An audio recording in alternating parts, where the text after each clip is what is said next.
We're rocking and rolling today. Welcome to Women Speakers Association's WSA-TV Women's Premiere Show. I am Laura Rubenstein, your host and producer. And we are in interesting times where people are feeling less than positive. They're stressing out, and we need a way to regroup, recover, and regain our power. And today I have two experts who are waiting to share their wisdom and their knowledge with us.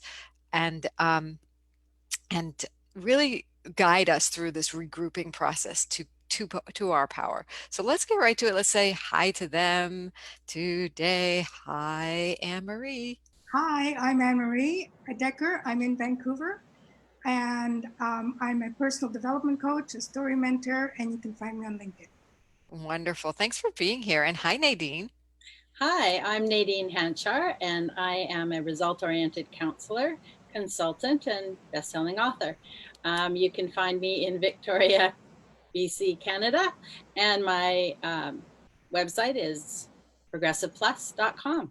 Wonderful. And I feel like we're in the right place with the two of you to come in together and talk about regrouping and recovering and regaining our power because of the work you do. And so from your standpoint, Anne-Marie, what advice can you give to people about, using the power of story to regroup and recover and regain their power?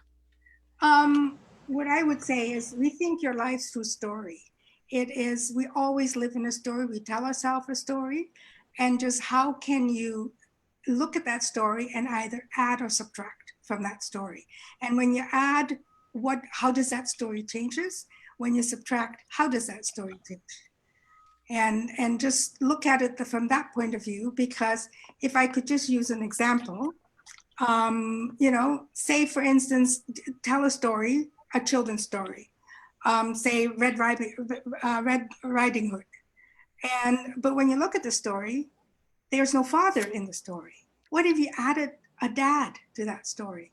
That would make it a completely different story. So you can look at it from your point of view that way, not that you're Little Red Riding Hood, but just look at it is what is maybe missing in your story to then feel that you are maybe missing something, maybe you need to add something to it, maybe you need to subtract something, and just see how does that change? How does it change your perspective?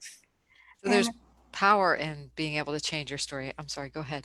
yeah, no, absolutely. You're absolutely right, because there is power. You have the power within yourself to change that story. And then you wonder why you're even telling the story that you're telling yourself. And when you change the story to a story that is more empowering, what happens? Well, it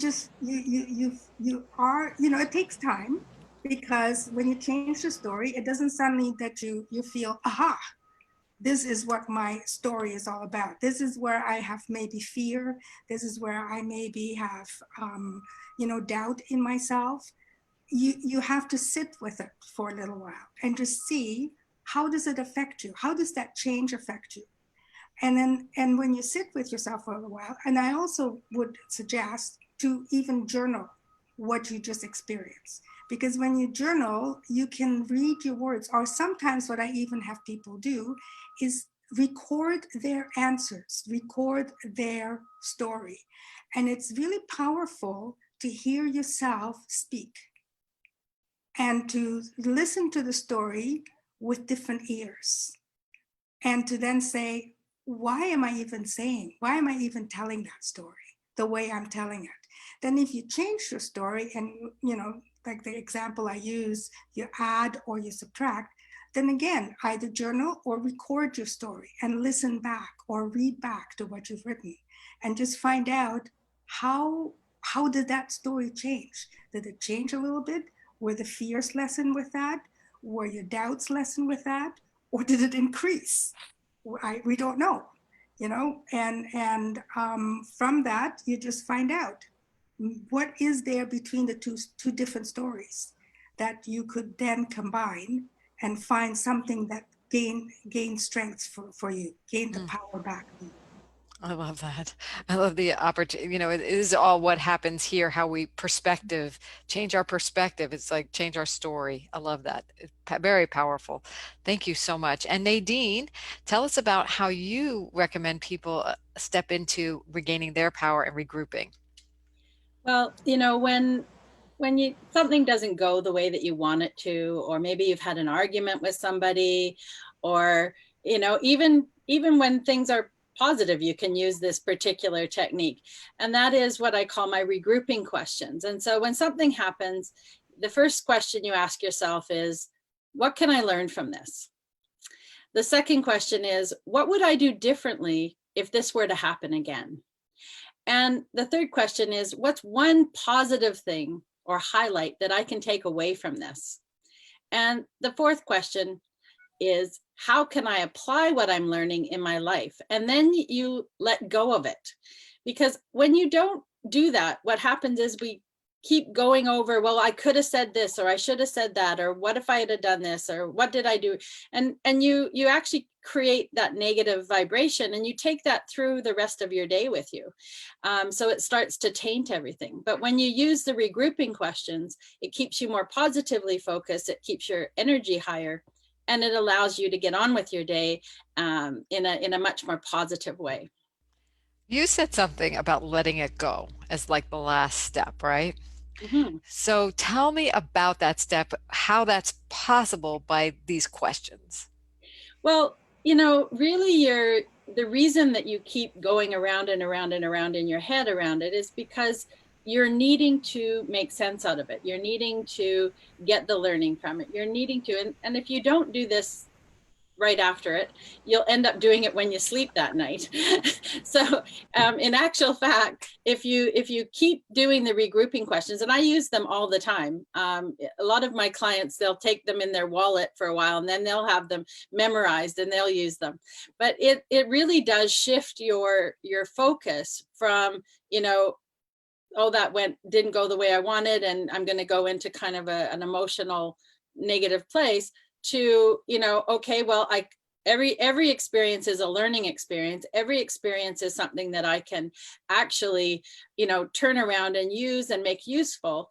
And I can take that learning and I can apply it in a lot of different areas of my life. And that's going to just make it the next time I do something even better. Yes. So seeing again, it's another perspective shift on your situation. So we've got two techniques. One is the series of questions, and one is creating, and it's all boils down to questions, I think. But you have a specific set, Nadine, and Anne-Marie. You recommend people question their story, and I know you walk people through that. So let's talk a little bit about your expertise in the area of what you do. Like, who do you work with, and what do you do? So, Anne-Marie, maybe you can tell us a little bit more about you. Okay, I like working with curious people because curiosity, if you have no curiosity, what is there in life? And my background is really, my expertise is a tool that I use called points of view. And it is a tool where I use images and words. And I've added to that as well photography. And I also use now, I've started to use that last year, is mixed media. And have people sometimes tell their story through looking at an image, tell that story through an image that is maybe has nothing to do with what they're experiencing, but then tell the story through that, attach a word to it, and how does that change their perspective? And it's amazing what it does, because it truly changes people's perspective on what is happening. That's why it's a very powerful tool for storytelling. It's a very powerful tool for just anything, actually. For accessing something you didn't know you could access, Yeah, because like they always, that old adage of pictures worth 1,000 words, and it might bring up words you didn't even know were there for you to access, that's correct. because the image brings up more than your thought will bring up and take you That's there. That's so powerful. To interweave the two. Thank you for that great work. Do you have an example of someone you helped through this? Yes, I had a very young person who wasn't happy. He was only in his early 30s, who was not very happy in what he was doing, and he always wanted to be a magician. And of course, especially his father thought, no way, you'll never make money, because he wanted that to be his profession. And so when we went through that, I took him through the process of, choosing a photograph that was really in a pile of photographs, and he had no idea which one he would pick, and then tell the story through there why he wanted to become a professional magician. And what came up was how much of the saboteur in him was holding him back, and how much he was listening to others, what they think he needed to be. And by using that, and like he put the word saboteur through that, it really clicked for him. And to tell you the truth, he is a professional magician now, and he is busy even during this lockdown time. And it's just wonderful. It's, because that is not a normal kind of profession that people would even consider. Yeah. So it's not even, oh, how can I become an executive? How can I become a leader? How can I, what can I do? This was something, when he told me he wanted to be a magician, I thought, now what do I do with this? But it's a really wonderful, it was a wonderful experience for me. And, and even, like I said, even during this lockdown time, he still is busy. That's great. What a great story of success and creativity and using the power of imagery and storytelling to get there. And Nadine, I wanted to jump over to you and ask you about, who do you work with? What do you do? How do you help them through the process? Well, I work with individuals, I work with couples, and I work with small business teams. I actually specialize in working with a personality profiling tool that I actually developed, called the PEP personality process. And I also am a master trainer in NLP, neuro-linguistic psychology. And so I work with mostly non-traditional forms of therapy and tools. And I help people to do what they want to do instead of do what they don't want to do. But I create better relationships at home and at work. That's really where I shine. Yeah. That's awesome. And how did you get into this? Well, I'm kind of a serial entrepreneur. And I opened my first business at 19, actually, and it was a sporting goods store, believe it or not. How did I get from there to here? I was always into personal development, and it was a natural fit for me. So I started doing training, and I ended up where I am today. And I've been doing this for more than 30 years now. So you have just a little bit of experience, would you say? A little bit of experience, yeah. Guiding people through regrouping, recovering, and regaining their power. And that's what you both have done so beautifully throughout your careers and continue to do, and are a gift to the communities at large. And thank you for sharing your stories and your wisdom. And, here at Women Speakers Association, we get that out. That's our role, is to help women get their message out and make a bigger difference in the world, because everybody's message matters. And so I'm wondering from each of you, what has the value been to you personally about being a part of Women Speakers Association? Maybe Anne-Marie, you could talk to that first. Well, I've been a member of Women Speakers Association since the very beginning. So it's the connection. It's the connection and the learning from others. That's so valuable. It is, because everybody's different, and everybody delivers their program differently. It might sometimes be about the same thing, but it isn't, because, and it's just, that connection of people. I think that's what's so wonderful about Women Speakers Association. It is a very connected organization, and if you're feeling disconnected in this virtual world, Women Speakers Association absolutely offers something for you. If you want to be a speaker, there's still lots of opportunities out there. And it's a virtual world right now. And we have a roadmap for you that you can download at speakersuccessplan.com, by the way, speakersuccessplan.com if you want that. And Nadine, I'd love to hear from you about the value that you are experiencing from Women Speakers Association. Well, there's so much value in a Women Speakers Association. First of all, I am a global business connector for the Women's Speakers Association in Victoria. And certainly the speaking opportunities are there. The connections are incredible. I have connections all around the world. And I have a wonderful connection with a woman in Portugal right now who's helping me out with some podcast stuff. And the learning, there's so many resources. They have opportunities to also with book publishing and being part of a collaborative book. I've just signed up to be a part of their new collaborative book. And so, they have so much to offer. And it's been valuable to me. I've learned so much in all the different things that I've participated in. When I took your book is a business for my book, which I published. And incredible information, tons of information, and just genuine, authentic people.